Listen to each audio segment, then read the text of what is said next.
Okay, I'm Matt Carpenter, your co-host of Old College Try, the podcast. Today we're talking all things scholarships, right? We're going to start with private scholarships and why this is one of the biggest myths that we fight against in this college affordability world. In short, don't worry about private scholarships. Then we talk about the big bucket here, private scholarships, merit-based scholarships that are coming from the colleges themselves. How do we find out which colleges are going to give us scholarships and how much? Making sure that we are ignoring the averages. Averages are dangerous. And then lastly, it might be a surprise to some of you that not all colleges offer scholarships. We're going to talk about that as well. Thanks for joining us.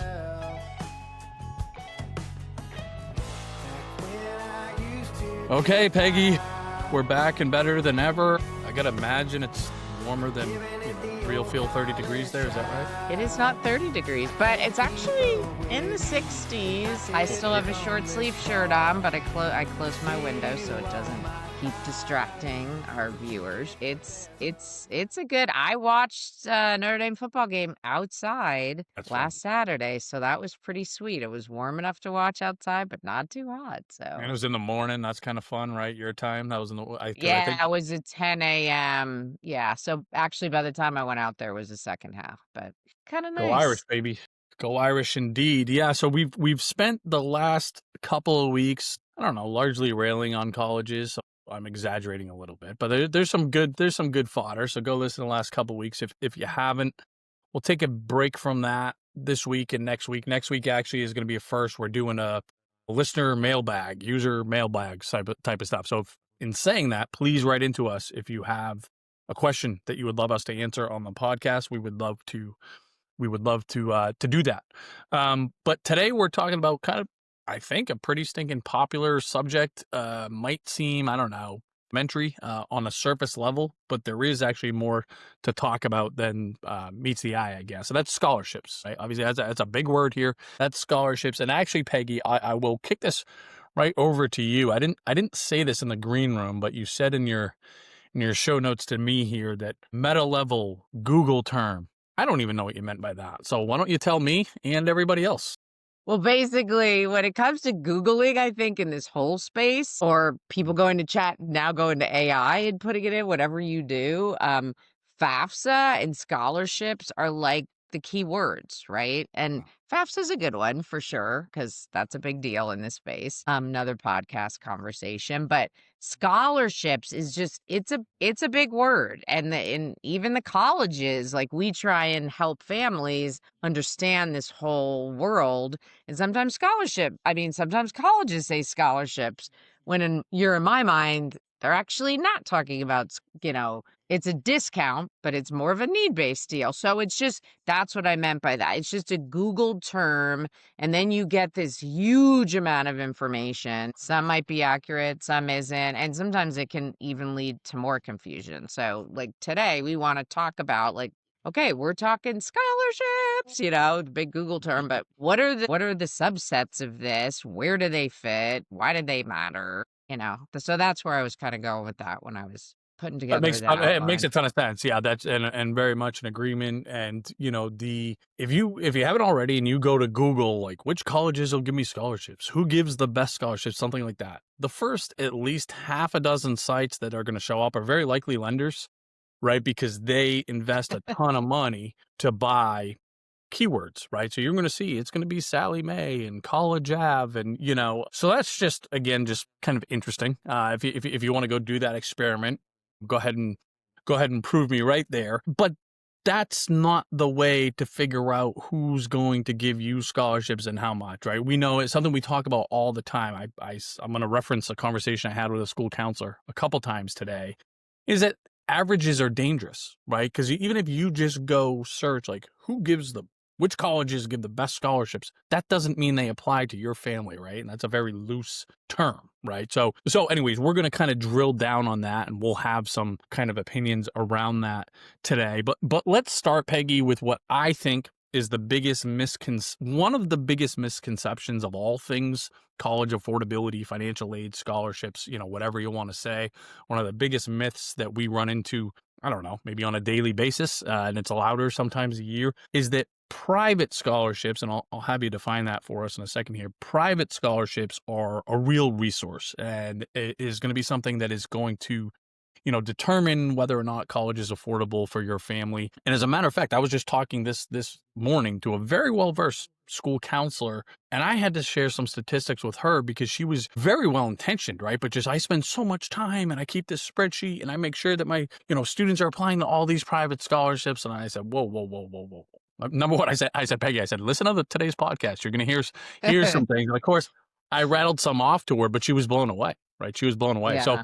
Yeah. just start with, like, when we say private scholarships, what do we mean? So we mean in the CAP world, we mean anything that's not coming from the college. And we'll get into that's really the place you should be 100% focusing on until later in the process. So private scholarships are all the rest of them. And are there a lot of them out there? Sure. Are they big? No. Are they recurring? Meaning every year? Usually not.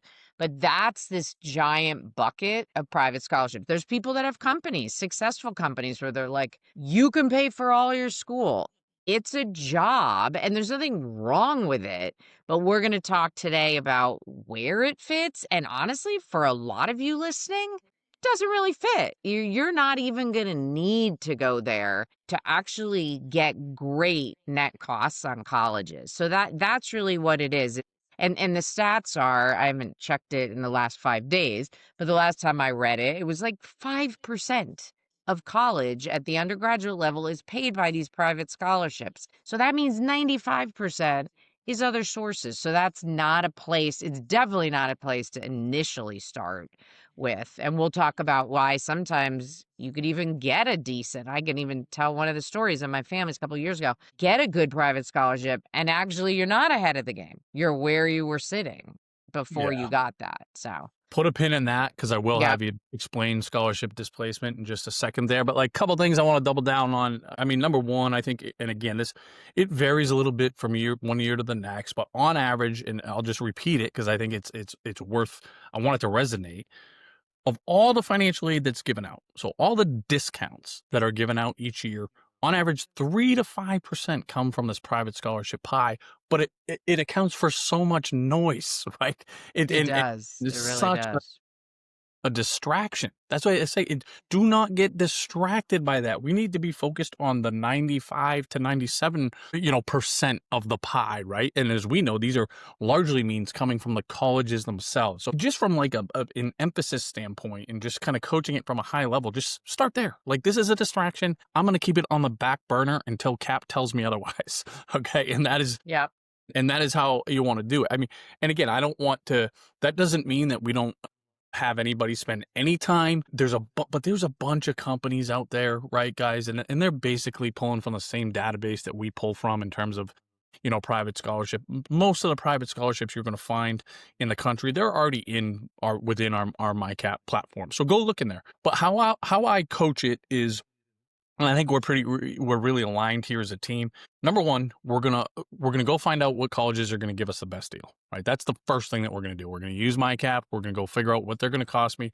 I'm gonna build my list that way. I'm gonna complete the admissions applications. I'm gonna complete the financial aid applications. Then I can go look for some private scholarships. Okay. And how I do that is basically geographically. Okay, so I want to start by fishing in the smallest pond. That's in my local community. The most reliable place for private scholarships is in your local community. On average, only 33% of high school seniors will apply for these scholarships. So odds are, if you throw your hat in the ring for a bunch of these, you're going to get something. Now, Peg, you said earlier, it's usually not huge dough, right? We're talking, $1,000, $1,500, right? But again, it all adds up. It's free money. Let's do it, right? I mean, that's something. That's right. Yeah. It's something. Then Well, I, and when you say locally, I always say, hey, start at your counseling office at Mhm. the high school. That's the best place. And to your point, kids just don't do this. So you walk, my kid did it. My son got 500 and 1,000, one offs. But hey, That saved us $1,500 for his freshman year. So that's the best place to start, is walk into that counseling office. The next place that I like to look, again, we think about zooming out geographically. Okay. I want to put most of my emphasis, most of my kind of sweat equity locally. Then I can look at the state level. Okay. I'm a Massachusetts resident. Again, I can go on my cap and see what are all the scholarships that Mass residents are eligible for. And then maybe I can put in what I'm thinking about for a potential major, what my, heritage is, my ethnic background, some other very filters, right? Say, okay, here's Right. some Yep. scholarship for potential business majors that live in Massachusetts. And then the last thing that I do again is zoom out and look at the whole country. And again, I can filter by some of these same things. So that's kind of the order of operations here. If you really did want to go look at a company that just does private scholarships, we have a I would call it a loose partnership with this company called Scholarship 360, right? We don't have a financial relationship with them, but I think they do a really good job. I like the head guy there.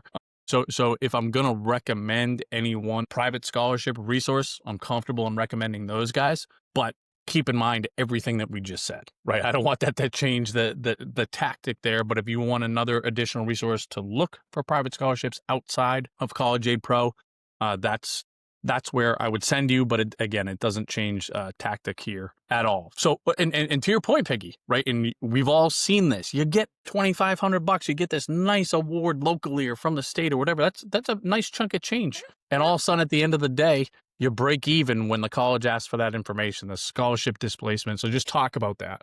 Yeah, so what happens a lot of times with private scholarships, not all the time, is you could say, "Hey, send me a check." But many times they're going to say, "Okay, where are you going to college?" This is what happened with my son Brennan.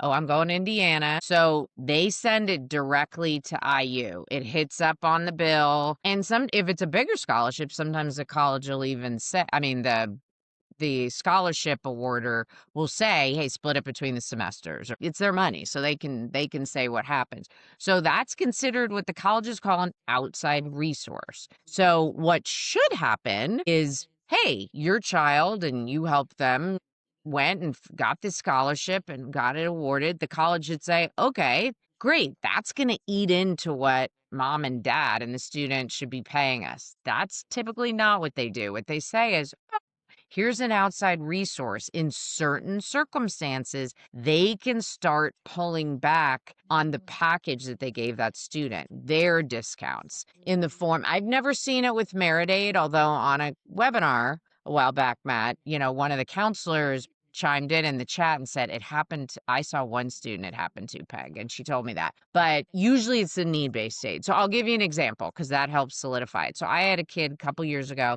She got into Stanford, a huge task. She got in, and then she's like, oh, the mom's like, oh, well, she got a $15,000 scholarship because she was huge in the Girl Scouts. And I'm like, ugh, because she had need, right? So about $40,000 of need. So Stanford rolled in all need-based grants and some loans. And I said, what's going to happen here is they meet 100% of needs, Stanford. So they're not going to say, "Oh, great, mom and dad, you pay 15,000 less for the first year." They're going to start pulling back their package, which is what they did. They started with loans, which is fine. So I went and said, "Hey, get the Girl Scouts to split this up at least over 2 years, so it softens the blow." So they did that, and that helps. Mostly loans got reduced, but when parents, you don't realize this, it really stings because you think, that's 15 grand in my pocket. It depends. That was the worst scenario because Stanford meets 100% of need. Other schools,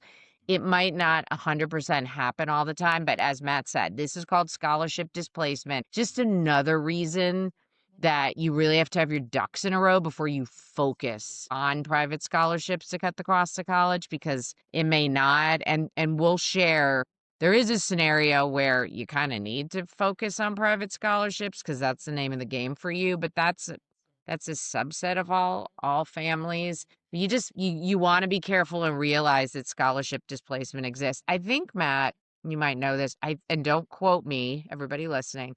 I think it's the state of Maryland that has said the scholarship displacement practice is not okay, but at most places it's fair game. and the Yeah. colleges will I do don't it. know. Yeah, I don't know. I haven't heard that. That's I interesting. think it Love to was see it. Maryland. Yeah, love to see it because right, because we know all the families that we're working with aren't like, oh, I got $2,000 more from my, from my local fire department, but we don't really need that. We already got financial aid. Of course they need it, right? Of course Yeah. they need it. So, Yeah. so that's where it can be really frustrating. Again, every college is different. They have different practices. I have seen colleges reduce merit, right? I You have seen have that. seen it Again, too? Yeah, I to your haven't seen that with my to your point, families. it's way less common. Usually it impacts, need-based financial aid. Some colleges will only maybe eat into loans, work study, things like this. And again, not everybody does it, but it's a thing, and it's a thing at more places than not. So again, just another thing that tells us I'm not going to rely too much on this private scholarship piece of Yeah, the and if pie. you were gonna go deep with that strategy, like, I mean, I'm old school. It's like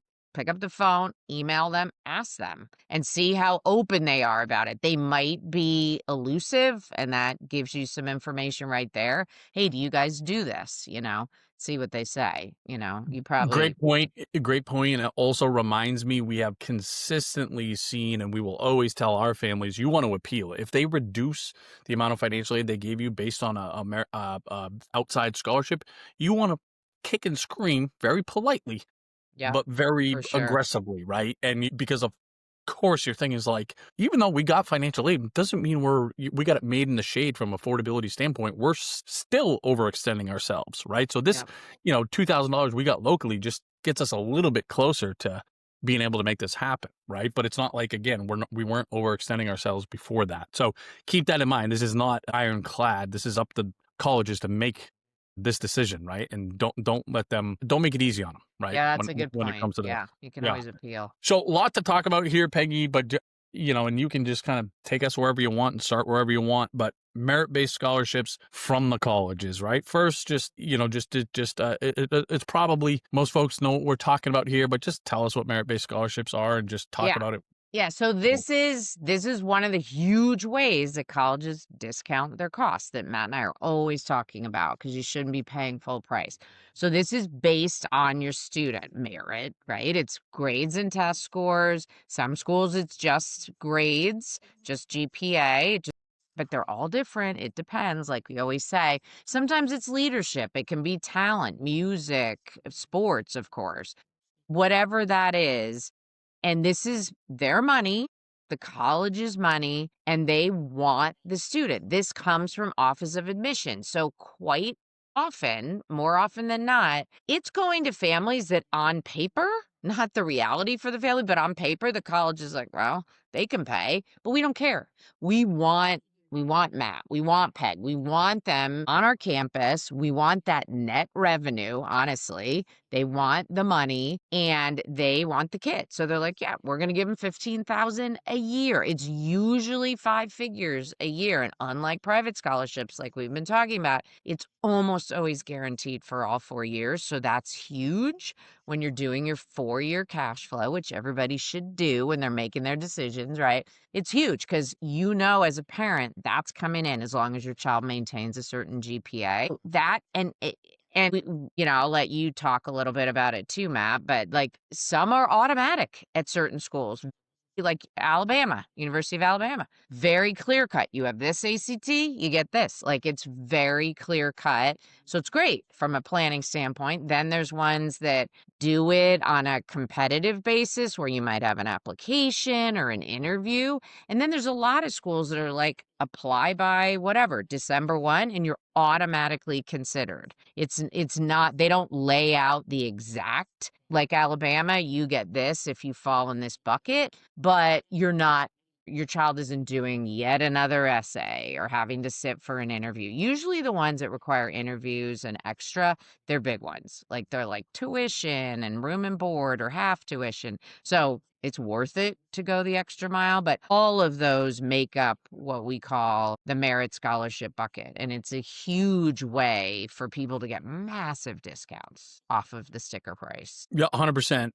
So a couple things to add here. Number one, there are some colleges, right? This might be surprising to some folks, and this is not a small list of colleges. Every single student that's accepted gets a scholarship. You get in there, you're getting a scholarship, right? Robert Morris is an example, right? Robert Morris, if you're accepted, at a minimum, you're getting a $10,000 scholarship, right? So that can be meaningful, right, for a lot of families right out of the gates. And credit to Robert Morris, we worked with them in building kind of the true cost with niche. These were one of the schools that were, kind of, if there's an other side of the coin of Northwestern who we've been picking on lately, let's meet, let's talk. When we were seeing some things different with their calculator based on the data that we had, and they showed their cards. Hey, here's how we do things, guys, right? So credit A where credit. shout out to all schools that are gonna be transparent, because that's 100%.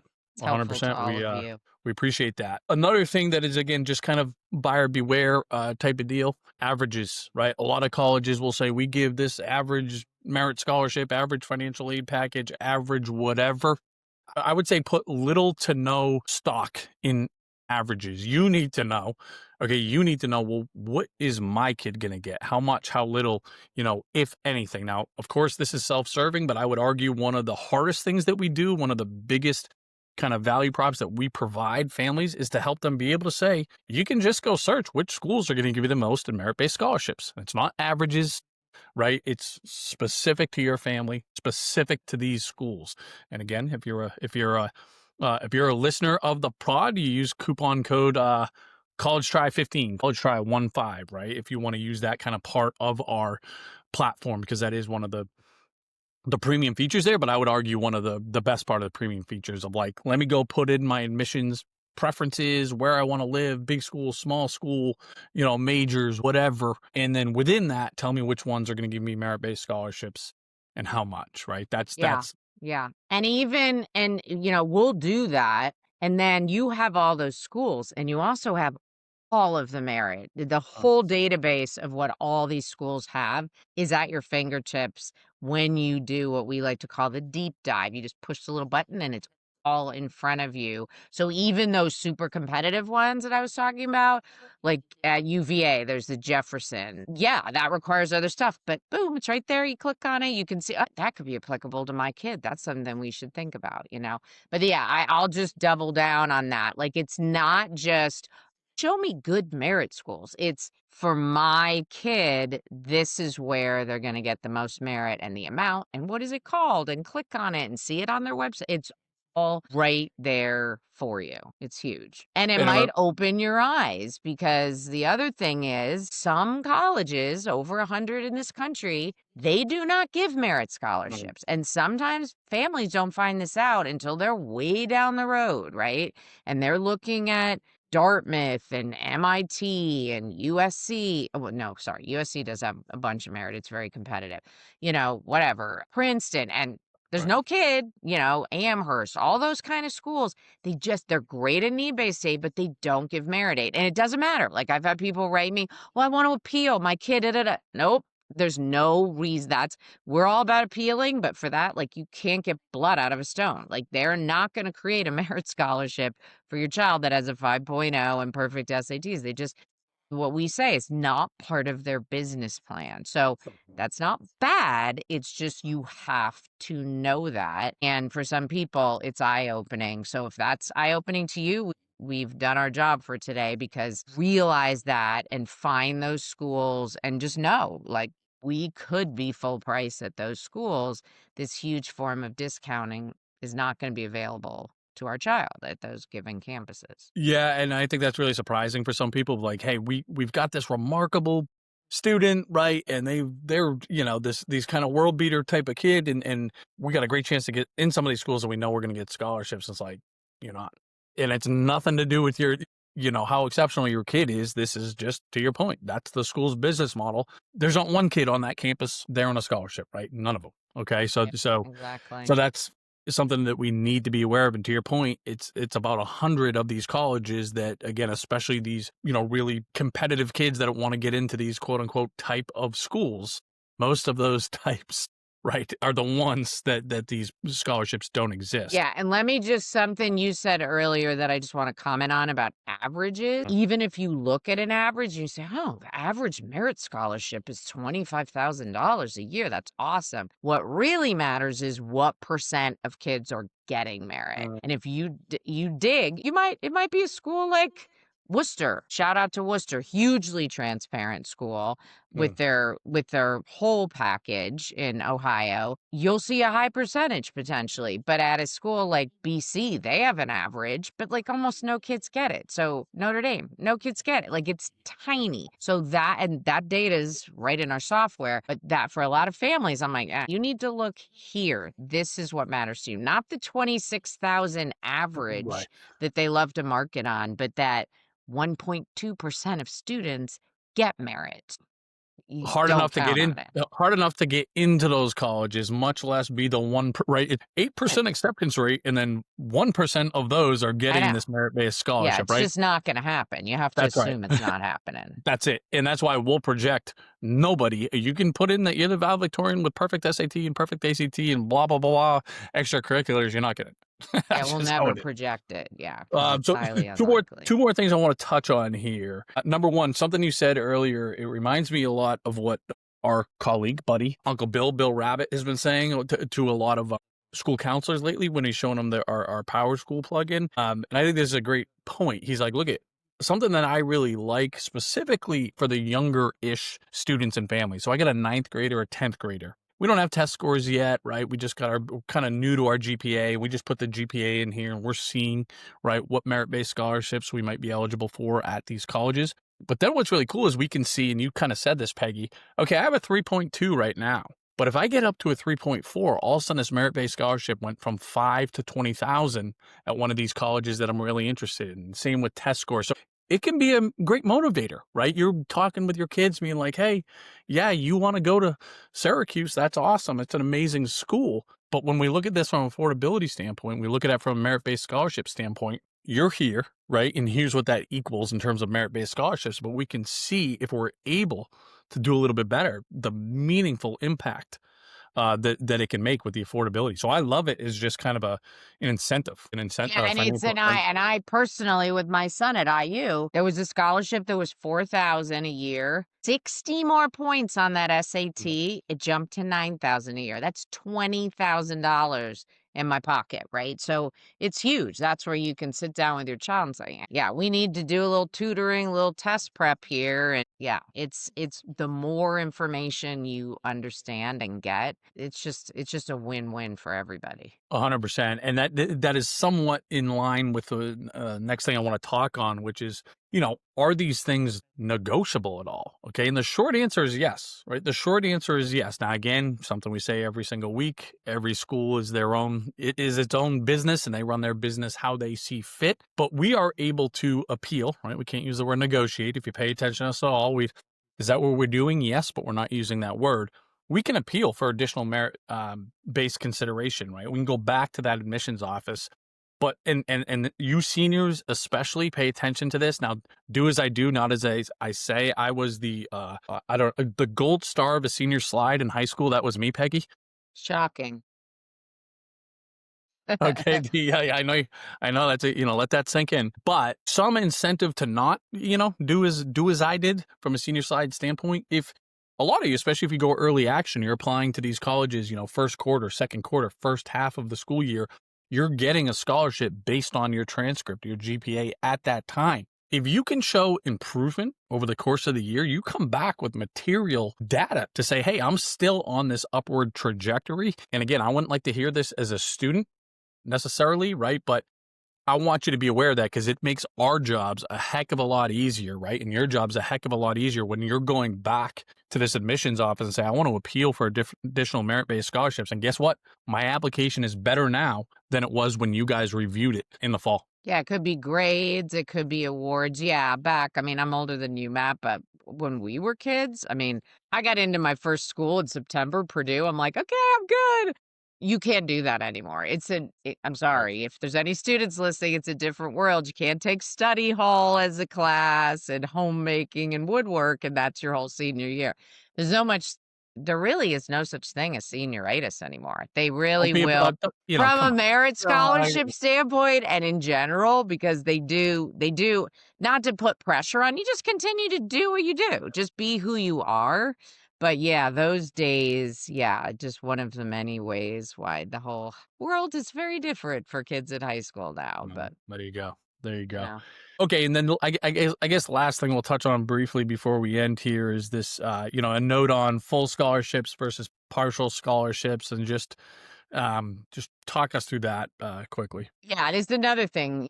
People for years, I'm sure you've heard it. Well, my kid's going to get a full ride there. They have full ride scholarships. And it's, do colleges have full ride scholarships? Yeah, they do. Our data team has mined all that information, but it's not something you should count on, basically. And if you know some schools that have that, or you find it in our software or something, you know, you just got to do your homework or get help from our professionals and our team of experts to dig in and see if that's a reality. But you should never count on that, because it's not the norm. It's not as easy as you think. But that's just another, especially if somebody has a neighbor kid who got it or whatever, then it's like, oh, Yeah, right. great. I don't even really have to care that much, because my kid will get all of their tuition paid or get the whole thing paid. And they're just, that's not something to count on for sure. Yeah, don't do as I do here. I had my mom, God bless, telling me, "Oh, you're gonna get into Princeton, you're gonna get a full school, you're my boy and I love you, right?" Hope is not a strategy here, guys. Hope is not a strategy, and it's got to be one of these things where hope for the best, prepare for the worst, though. And Peggy, too. In all seriousness, we run into a fair amount of Donna Carpenters out there, okay? Which God bless, that is not a bad thing. But when it comes to the mentality in terms of college, it's not a good one from an affordability standpoint, right? It just isn't. It's not. Doesn't mean you don't love your baby boy, your baby girl, whatever. But we don't want to just anticipate. I got this great kid, and they're going to get full scholarships Yeah. everywhere. No, Okay. no, Now because the colleges don't look at it that way at they all. don't look at So, it that way. They don't care, quite frankly. The Go on to our, if you are interested, right? Because I do think it's useful. Go on to our website, collegeapro.com. Under our free resources, we have a list, a whole PDF of every college that offers both full and partial scholarships. I think that like just tuition scholarships are automatic scholarships. Okay, so you can see it's kind of spelled out clear as day. To your point, Peggy, at University of Alabama, if you have this GPA and this test score, you will get this scholarship. And again, it has all the full scholarships too. So that's a decent source of truth to just gut check yourself. If you're like, okay, my kid's going to get a full scholarship. Number one, here's all the colleges that do it, and it's not a huge number, right? It's not a huge number. right. And number two, where does my kid stack up from the kind of tangible measurables for the colleges that do it? So yeah, interesting here. And I feel like there's even more to talk about with scholarships, but again, hopefully that gives you a decent idea. Like my kind of main takeaways are: number one, don't spend too much time on private scholarships. That's not a great strategy. We don't advise anyone to do that. And number two, go find out which colleges are gonna give your kids scholarships and how much. Don't worry about averages and things like this. You need to know, exactly how much your kids are likely going to get for colleges that are going to be good fits. And just again, buyer beware. Not all colleges offer scholarships, so we got to know that too. So, Peggy, any Yeah. parting words from Yeah, your? so build that, you can use our tool. You build the list with affordability in mind. So that's the financial fit. And of course, the academic and personal fit. That's the perfect trifecta here. All three are important, but the financial should not be after you've built your list. Do it at the same time. It'll make the process much better for all of you. And then you'll find that, what I like to say, where your child's going to thrive, the thrive factor. Find where they're going to thrive, know it's affordable, and then it's a win-win. Private scholarships are after you've done all the merit, maximize your discounts from the colleges. Then you can see if you can fill a void. That's really the order here, not the flip side. 100% easier said than done, but you're 100% right. Okay, awesome. And yeah, and just write into us if you have questions for Yeah, please next week. do, and follow us, on social, Instagram. Kathy Porterly is our, like, amazing social media woman, There you and, go. yeah, we'd love to answer some of your questions next week. We probably won't get to all of them, but we'll even look at them, and if there's a bunch that are similar, we'll mesh them. We'll do our best to just the stuff that's keeping you up at night, let us know, and we'd love to. It's a perfect timing. It'll be the Thanksgiving week There episode. you go. So There you our go. gratitude for our wonderful audience. we'll give back and answer some of your questions as best we can. Peggy, thank you so much. We'll see you out there shortly. See everybody else next week. All right. Bye, everybody. Okay, thank you for tuning in to today's episode. I was joined by co-host, as always, Peggy Keogh. Today's episode was produced and edited by our very own Eileen Campbell. If you don't already, please like us, please follow us, please share us. And you can always, if you want to meet with us one-on-one or use any of our resources, any podcast listener can use the coupon code CollegeTry15 for 15% off of anything. Thank you.